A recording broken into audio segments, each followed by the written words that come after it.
Hello दोस्तों, कैसे आप सब। इससे पहले वाले वीडियो में हमने मैथ पेडागोजी का 21 जनवरी 2024 का जो पेपर हुआ था उसका पार्ट किया था, जो 10 क्वेश्चन था। ठीक है, तो आज से हम मैथ पेडागोजी का प्रैक्टिस सेट करेंगे।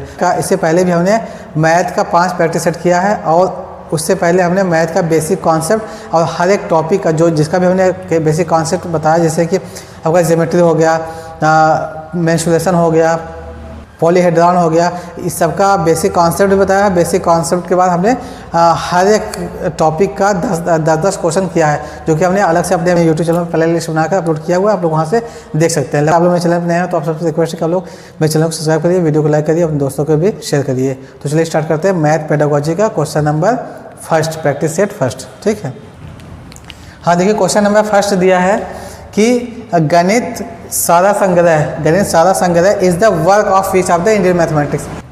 इस क्वेश्चन में बोला कि गणित सारा संग्रह जो है ये कौन से इंडियन मैथमेटिक्स ने लिखा है। देखिए, पहला क्या, आर्यभट्ट ने बहुत सारा किताब लिखा है, लेकिन मैथ के पेडागोजी स्पेशली इस पर कोई बुक नहीं लिखा है। ठीक है, तो आर्यभट्ट नहीं है पहला। दूसरा क्या है, महावीरा ने इस बुक को लिखा हुआ है। ठीक, रामगुप्त ने भी नहीं लिखा है और श्रीनिवास रामानुजन ने भी नहीं लिखा। रामानुजन ने हायर मैथमेटिक्स के बारे में ज़्यादा काम किया है, खासकर रियल नंबर पर प्रूफ दिया है, हर चीज़ दिया है, नया फार्मूला दिया है। लेकिन जो ये गणित सारा संग्रह इसको महावीरा ने लिखा था। तो ये आपका क्वेश्चन नंबर फर्स्ट है। इसका जो आंसर होगा ये सेकंड होगा। ठीक है, ठीक, अब क्वेश्चन नंबर सेकंड लेते हैं। हाँ देखिए, क्वेश्चन नंबर सेकंड में दिया कि a teacher observe that class 7 learners facing difficulties in understanding algebra. The teacher carries out an experiment devising a special method of introducing algebra. She incorporate the finding in mathematics practice is an example of। सबसे पहले हम इस question का मतलब समझते हैं। Question में ये बोला कि कोई एक टीचर है जो कि ये ऑब्जर्व कर रहा है कि क्लास 7 के बच्चों को अलजेब्रा समझने में डिफ़िकल्टी हो रही, प्रॉब्लम हो रही है। तो उसने क्या काम किया, उसको समझाने के लिए एक कोई एक्सपेरिमेंट ले करके एक्सपेरिमेंटल अप्रोच अपनाते हुए उसको समझाता है। तो ये क्वेश्चन में बोला है कि ये जो 4 ऑप्शन है इसमें से कौन सा ऑप्शन का उसने यूज़ किया। ठीक है, ये क्वेश्चन में बोला है। पहला क्या है आपका, एरर एनालिसिस। देखिए, एरर एनालिसिस जो है इसमें ये होता है कि अगर किसी बच्चे ने कोई कैलकुलेशन करने में कोई गलती की, जैसे इसमें देख लीजिए, मान लिया हमने लिखा 1/2 + 1/3 लिख दिया। ठीक है, अब बच्चों को दे दिया ये करने के लिए। बच्चों ने क्या काम किया, 2/5 कर दिया, मतलब ऊपर वाले को ऊपर जोड़ दिया, नीचे वाले को नीचे जोड़ दिया, और ये गलत हो गया। ठीक है, ये होता है आपका एरर एनालिसिस। तो इसका मतलब क्या हुआ, ये नहीं है। इसमें क्या हुआ कि बच्चों को डिफ़िकल्टी हो रही समझने में, उसको समझाने की कोशिश कर रहा है। और एरर एनालिसिस में क्या होता है कि हम ऑब्जर्व करते हैं, एनालिसिस करते हैं कि बच्चों ने कौन सा कैलकुलेशन पर कहाँ पर गलती किया है। ये हो गया।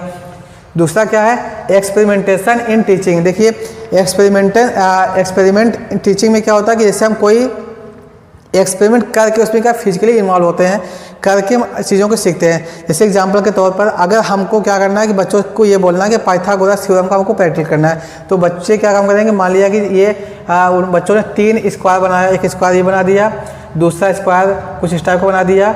ठीक है, फिर तीसरा स्क्वायर इस टाइप बना दिया।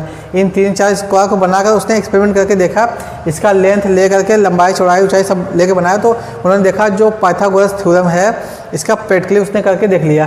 तो इसमें क्या होगा, ये वो फिजिकली इन्वॉल्व रहेगा, बच्चा खुद इन्वॉल्व होगा इसमें प्रैक्टिस करने के लिए। तो ये वाला भी नहीं है। इसमें बोला ये कि उसको समझने में दिक्कत हो रही है। और जो थर्ड वाला ऑप्शन है एक्शन रिसर्च हो जाएगा ये, क्योंकि देखिए इसमें क्या है कि बच्चों को दिक्कत हो रही है, बच्चों की दिक्कत प्रॉब्लम को ले करके टीचर ने कुछ एक्शन किया। एक्शन करने का मतलब ये हुआ कि टीचर ने एक्शन के थ्रू या कुछ ऐसा काम किया, कोई दूसरा तरीका अपना कर कुछ समझाने की कोशिश किया।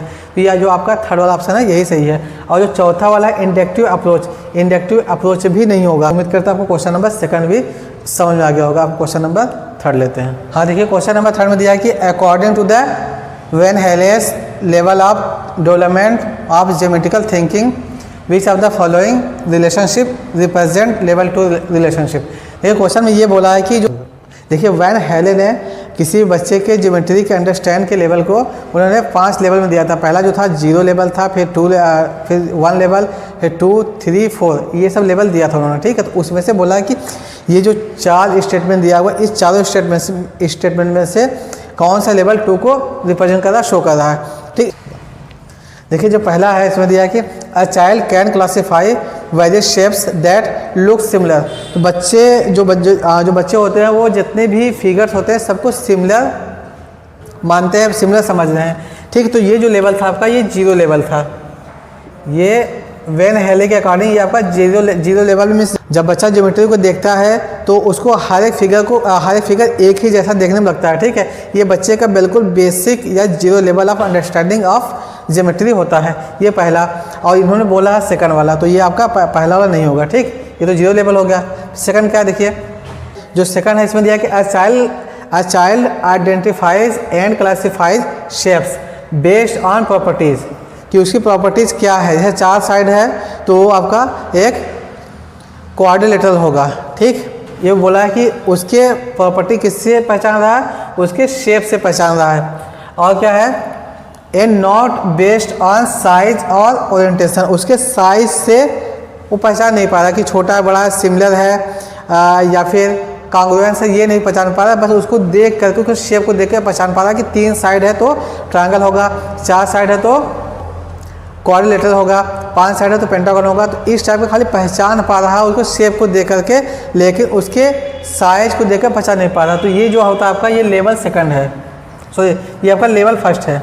ये वाला जो है, ये आप इसको बोलते हैं लेवल फर्स्ट बोलते हैं। ठीक है, पहला आपका तो 0 लेवल था, ये फर्स्ट है। और जबकि बोला सेकंड, तो ये वाला भी नहीं होगा, सेकंड लेवल पूछा है ना। ठीक, अब ये जो थर्ड वाला देखिए, इसमें क्या बोला कि child can informally deduce general properties of a given geometrical shapes and is able to see the linkage among this properties.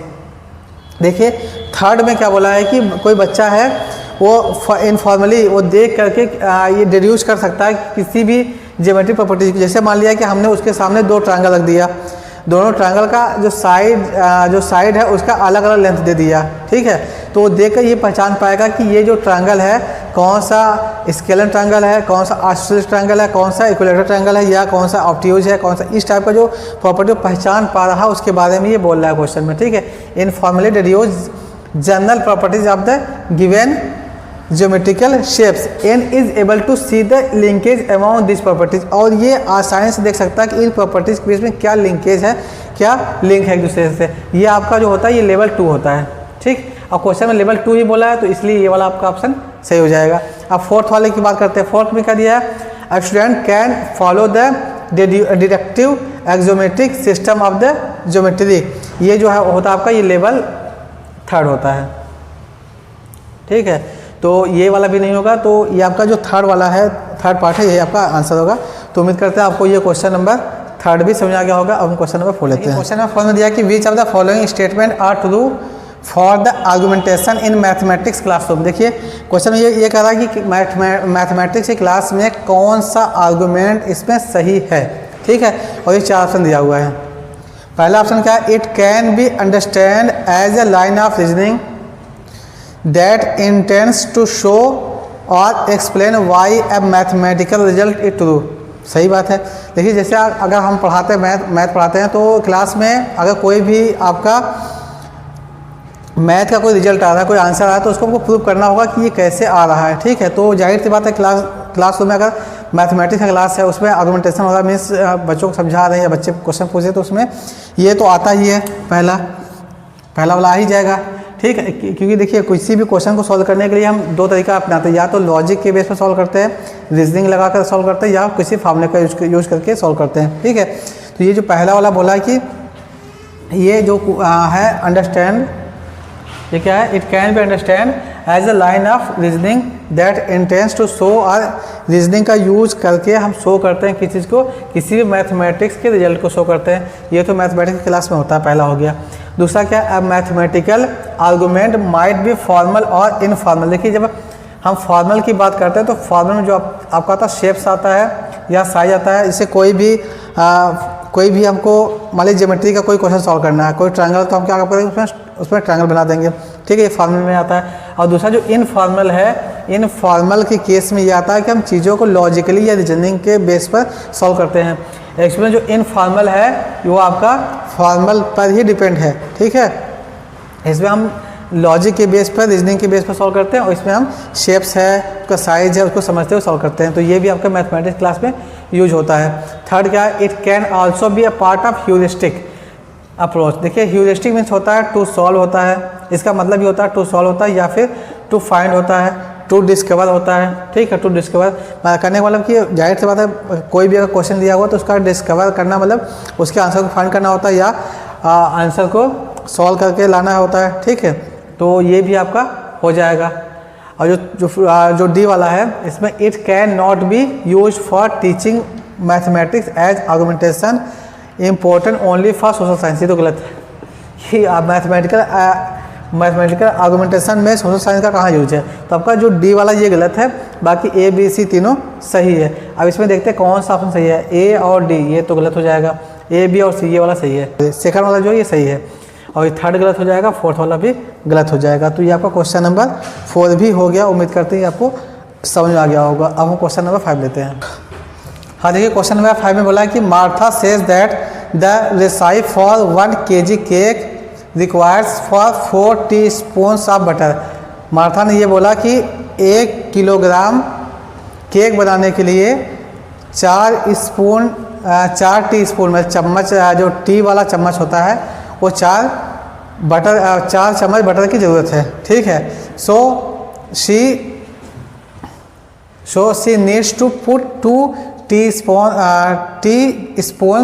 Of butter for 1/2 kg cake. तो आधा किलो केक बनाने के लिए 2 चम्मच हमको बटर की ज़रूरत पड़ेगी, ठीक है। तो ये बोला कि जो मार्था है वो कौन सा मेथड डिस्प्ले करेगी। जाहिर सी बात देखिए यहाँ पर क्या बोला, सीधे 1 किलो के लिए 4 टीस्पून चाहिए हमको, तो 2 किलो के लिए उसका आधा कर देंगे, इसका आधा करेंगे। देखिए अब क्वेश्चन के अकॉर्डिंग क्या दिया है कि 1 kg के लिए कितना चाहिए हमको 4, तो इसका आधा करेंगे, इसका आधा कर देंगे तो इसका भी आधा करना पड़ेगा। तो 1/2 kg के लिए हमको कितना चाहिए 2 चाहिए। तो ये आपका क्या रेशियो प्रपोर्शन वाला केस है। अब क्वेश्चन में 4 ऑप्शन में क्या दिया, देखिए पहला दिया है कि, देखिए चारों ऑप्शन में पहला है कि कंजर्वेशन ऑफ एरिया के कंजर्वेशन का कोई यहाँ पे एरिया का कोई सवाल ही नहीं हो रहा है। दूसरा क्या कंजर्वेशन ऑफ वॉल्यूम, ये भी कोई सवाल नहीं है। और एस्टिमेशन है, इसमें कोई एस्टिमेशन तो हो नहीं रहा कि वो अनुमान लगा रही है, एस्टिमेट कर रही है। जो चौथा है आपका ये प्रपोर्शनल थिंकिंग, जो मार्था है वो प्रपोर्शनल थिंकिंग के बारे में बात कर रही है, उसी को शो करेगी। उसका जो रेशियो प्रपोर्शन वाला कॉन्सेप्ट है ये अच्छा है। तो ये आपको क्वेश्चन नंबर 5 भी हो गया। उम्मीद करते हैं समझ आ गया होगा। अब क्वेश्चन नंबर 6 लेते हैं। हाँ देखिए क्वेश्चन नंबर 6 में दिया कि which of the following is not true for assessment. Assessment के लिए इसमें से कौन सा ऑप्शन सही नहीं है, ठीक। देखिए असेसमेंट के बारे में हमको पता है कि असेसमेंट क्या होता है, ये आपका बच्चों के डेवलपमेंट के लिए और टीचर के पेडागोजी को इम्प्रूव करने के लिए हम हर महीने में या मतलब हमेशा स्कूल में टेस्ट होता रहता है, ठीक है। कि जिससे कि बच्चों के डेवलपमेंट को देखा जाए। मंथली टेस्ट होता है, वीकली हो सकता है, 2 महीने हो सकता है, हाफ ईयरली होता है, एनुअल होता है, ठीक। उसी के बारे में बोला है कौन सा सही नहीं है। पहला क्या है, पहला दिया है कि assessment focuses on developing critical thinking. सही बात है। असेसमेंट से क्या होगा, बच्चों के अंदर क्रिटिकल थिंकिंग डेवलप होगा। क्योंकि देखिए अगर हमने मान लिया कि हमने हफ्ते में एक एग्जाम लिया, एक टेस्ट लिया, उसमें जो बच्चों ने जो गलती किया उसको हमने बताया कि देखो यहाँ पर ये ऐसे नहीं ऐसे होगा, तो सोचेगा, उसके बारे में जब सोचेगा तो उसको क्रिटिकली सोचेगा, ठीक है, उसको सोचेगा। पहला in problem solving skills among student, और उसके अंदर जो प्रॉब्लम सॉल्व करने की जो कैपेसिटी होती है। जैसे मान लिया कि हमने किसी बच्चे का 1 महीने का असेसमेंट चेक किया, हर हफ्ते में टेस्ट लेते हुए 1 महीने में 4 टेस्ट लिया। तो पहले टेस्ट में हमने देखा कि उसका कम मार्क्स आया, तो हमने उसको मोटिवेट किया, समझाया कि इसको ऐसे नहीं ऐसे करो। तो क्रिटिकल थिंकिंग जो उसका है, जो उसके अंदर कमी थी, उसने उसको ऑब्जर्व किया और अगले टेस्ट के लिए और अच्छा सा करने के लिए अपने आप को प्रिपेयर किया। फिर अगले टेस्ट में उसने और अच्छा किया, फिर थर्ड वाले में और अच्छा, चौथे वाले में और अच्छा कर दिया। ऐसा हमने खुद से भी ऑब्जर्व किया है, ऐसा हमने खुद से करके देखा है, बच्चों के अंदर इंप्रूवमेंट हुआ है। तो पहला वाला क्या है आपका सही है। ये बोला है नॉट, तो इसमें जो कट होगा वही आपका ऑप्शन सही होगा। पहला असेसमेंट के लिए बिल्कुल फिट बैठता है। दूसरा क्या, assessment helps student engage in learning process. सही बात है, क्योंकि अगर हम बराबर बच्चों का असेसमेंट करते रहते हैं, एग्ज़ाम लेते रहते हैं, तो उसमें क्या होगा, बच्चा हमेशा लर्निंग के प्रोसेस में इंगेज रहेगा, बिजी रहेगा। ये भी सही हो सकता है। थर्ड क्या, assessment provides feedback to teacher to improve their pedagogy. Assessment ये प्रोवाइड करवाता है कि अगर कोई टीचर पढ़ा रहा है, जैसे मैं पढ़ा रहा हूँ किसी भी क्लास में, अब बच्चों का इम्प्रूवमेंट कम हो रहा, तो हमको खुद से चेक करना होगा कि हम कौन सा मेथड इस्तेमाल करें, यूज़ करें, जिससे कि बच्चों के अंदर और भी इम्प्रूवमेंट हो जाए। तो इसका मतलब क्या हुआ कि टीचर के अंदर पेडागोजी को इम्प्रूव करने के लिए भी ये काम करता है असेसमेंट, ये भी सही है। और जो चौथा इसको देखते हैं, assessment is just a reflection of students marks in the report card, ये गलत है। असेसमेंट के अंडर में ये सारा प्रोसेस होता है, ठीक है। ये बोला है कि जस्ट उसके मार्क्स को शो करने के, रिफ्लेक्ट करने के लिए, उसके रिपोर्ट कार्ड को रिफ्लेक्ट करने के लिए असाइनमेंट लिया जाता है, जबकि ये गलत था। और देखिए ये क्या है, नॉट पूछा है, तो इसके अकॉर्डिंग आपका जो आंसर होगा ये वाला आपका आंसर 4 हो जाएगा। तो उम्मीद करते हैं ये आपका क्वेश्चन नंबर 6 भी समझ आ गया होगा। अब हम क्वेश्चन नंबर 7 लेते हैं। क्वेश्चन नंबर 7 दिया कि which are the following is are characteristic of reasoning in mathematics. Mathematics में रीजनिंग के लिए कौन सा करेक्टरिस्टिक सही है, ठीक। देखिए पहला क्या है, लर्निंग फॉर पैटर्न। रीजनिंग क्या होता है, लर्निंग का पैटर्न आता है। जैसे देखिए अगर पैटर्न की बात करते हैं, सपोज करिए कि एक दिया आपका 2 है, फिर 4 है, फिर 6 है, फिर बीच में गैप करके दे दिया जाए 10 दे दिया जाए, तो जाहिर सी बात बच्चा समझ जाएगा ये पैटर्न है, पैटर्न बीच में क्या आना चाहिए, 8 आना चाहिए। तो आपका ये वाला जो पहला ऑप्शन है ये सही है। दूसरा क्या, सॉल्विंग प्रॉब्लम यूजिंग फार्मूला। फार्मूले का यूज करके सॉल्व करते हैं, लेकिन रीजनिंग केस में नहीं करते हैं। फार्मूले का यूज करना रीजनिंग में ज़रूरी नहीं है, तो इसीलिए ये आपका बी वाला गलत हो जाएगा। जो सी वाला है, मेकिंग एंड टेस्टिंग कंजक्चर्स, ये वाला सही है। क्योंकि देखिए इसमें क्या है कि जो कंजक्शंस में क्या है कि जोड़ना है। जैसे हम अभी ये वाला क्वेश्चन बताया कि इसमें क्या है कि पहले 2 है, 2 में प्लस हमने 2 कर दिया 4 आया, फिर प्लस 2 किया 6, फिर प्लस 2 किया 8 आया, फिर प्लस 2 करेंगे 10 आएगा। तो इसका मतलब क्या है, एक के बाद एक हम एक पैटर्न बनाते चले जा रहे हैं। कंजक्शन में तो जोड़ना जोड़ते चले जा रहे हैं। तो इस बेस पर आपका कौन सा ऑप्शन सही होगा, ए और सी। ए और सी आपका सेकंड वाला ऑप्शन सही है। तो उम्मीद करते हैं आपको क्वेश्चन नंबर 7 भी समझ आ गया होगा। अब हम क्वेश्चन नंबर 8 लेते हैं। क्वेश्चन नंबर 8 में दिया है कि according to national curriculum framework NCF 2005 the higher aim of mathematics education is. Mathematics के एजुकेशन का सबसे हाईएस्ट जो पर्पज है, एम है, वो क्या है, इस क्वेश्चन में पूछा है, ठीक है। और इसमें 4 ऑप्शन दिया हुआ है। इसमें देखिए पहला क्या, to help students to understand mathematical concept. पहला वाला सही है, ठीक। क्योंकि देखिए इसके अकॉर्डिंग क्या, बच्चों को हेल्प करना है कि बच्चों के अंदर मैथमेटिक्स का बेसिक कॉन्सेप्ट समझने का जो एबिलिटी है वो डेवलप हो जाए, ये सही है।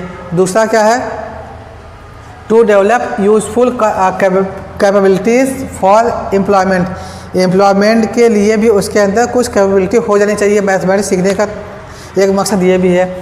थर्ड क्या है, to develop children's ability for mathematisation. इसका मतलब ये हुआ कि बच्चों के अंदर ये डेवलपमेंट कर देना है, उसके दिमाग को ऐसा सेट कर देना है कि वो किसी भी चीज़ को सोचे तो मैथमेटिक्स के बेस पर सोचे।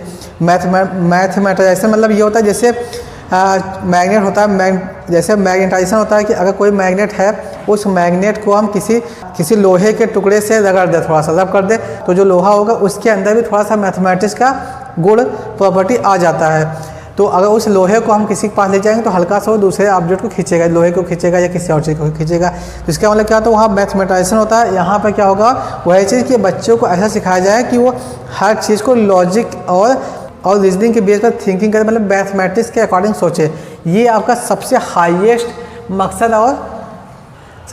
मकसद और एम है, ठीक है। थर्ड वाला कि बच्चों के अंदर ऐसा डेवलपमेंट किया जाए कि वो चीज़ों को मैथमेटिक्स के अकॉर्डिंग सोचे। और चौथा क्या, the formulate theorems and their proofs. देखिए चारों ऑप्शन सही है, लेकिन इसमें बोला कि हायर एम, तो हायर एम में आपका आएगा थर्ड वाला। उसके अंदर मैथमेटाइजेशन का जो गुण है वो आ जाए। तो ये आपका क्वेश्चन नंबर 8 भी हो गया। अब क्वेश्चन नंबर 9 लेते हैं। हाँ देखिए क्वेश्चन नंबर 9 में दिया कि which of the following represent creative thinking in mathematics. इस तीन में से कौन सा ऐसा है जो मैथमेटिक्स जिस बच्चे ने सीखा उसके अंदर क्रिएटिविटी आया है या नहीं आया है उसको शो करता है। पहला क्या है, solving real life problem using mathematical abstraction. जाहिर सी बात, अगर बच्चे ने मैथमेटिक्स सीख लिया तो वो क्या काम करेगा, वो अपने रियल लाइफ में मैथमेटिक्स का यूज़ करेगा और जो भी चीज़ देखेगा उसको मैथमेटिक्स के अकॉर्डिंग सोचेगा, उसी के हिसाब से उसको सॉल्व करने की कोशिश करेगा, ठीक है। जो रियल लाइफ में है उससे रिलेट करके चीज़ों को करेगा, ठीक है, मैथमेटिक्स में। तो ये आपका पहला वाला दोस्तों सही है बिल्कुल।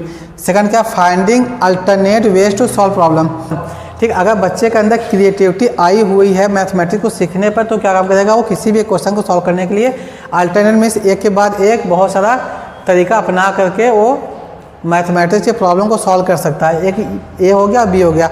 अब थर्ड को देखते हैं, सी को देखते हैं। सी के stating the theorems and writing it's proof, ये वाला नहीं है, क्योंकि सिर्फ स्टेटमेंट लिख देना और प्रूफ को लिख देना ये मैथमेटिक्स के अंदर क्रिएटिविटी होने का कोई भी प्रमाण सबूत नहीं है। तो इस दोनों में क्या है, आपका ए और बी सही है। तो ये इसमें ऑप्शन नंबर पहला वाला ए वाला सही है, ए और बी। तो उम्मीद करता है आपको ये क्वेश्चन नंबर 9 भी समझ आ गया होगा। हम क्वेश्चन नंबर 10 लेते हैं। हाँ देखिए, क्वेश्चन नंबर 10 में दिया कि a teacher introduces addition of 56 and 22 in the following way. किसी टीचर ने किसी क्लास में ये एडिशन किया 56 और 22 को, उस टाइप को क्या कि पहले 50 को लिख दिया उन्होंने 50 + 6 और 22 को लिख दिया 20 + 2 लिख दिया। अब इसके बाद उसने क्या काम किया, टीचर ने 50 और 20 को जोड़ दिया, 50 + 20 कर दिया, ये आपका हो गया 70। और जो नंबर से अलग अलग इसको भी जोड़ दिया, 6 2 8, फिर दोनों को जोड़ के बता दिया 78, ठीक। इस तरीके से उसने सॉल्व किया किसी एक एडिशन को। तो इसका मतलब क्या हुआ, ये जो टीचर है उसने कौन सा मेथड अप्लाई किया है एडिशन के लिए। और ये 4 ऑप्शन दिया। पहला क्या, कंपैरिजन ऑफ नंबर्स, दो नंबर का कंपैरिजन किया ही नहीं उसने, एडिशन किया है, ठीक है, ये नहीं हो सकता। दूसरा complementary of addition, complementary of addition भी नहीं किया है, ठीक है। थर्ड का डिवीजन भी नहीं किया। फोर्थ क्या है, decomposition of number. Decomposition means होता है कि तोड़ देना, डिकम्पोज करना, अलग अलग कर देना। तो इसने क्या किया, नंबर्स को अलग अलग कर दिया, डिकम्पोज किया मीन्स तोड़ दिया है। तो ये जो आपका ऑप्शन नंबर 4 है ये सही है, ठीक है। तो जो टीचर है वो इस तरीके से एडिशन को करके शो करे। तो आपका ये क्वेश्चन नंबर 10 भी हो गया। तो उम्मीद करता है आपको क्वेश्चन 10th भी समझ आ गया होगा। तो आज की इस वीडियो में बस इतना ही, मिलते हैं नेक्स्ट वीडियो में। तब तक के लिए बाय बाय, टेक केयर।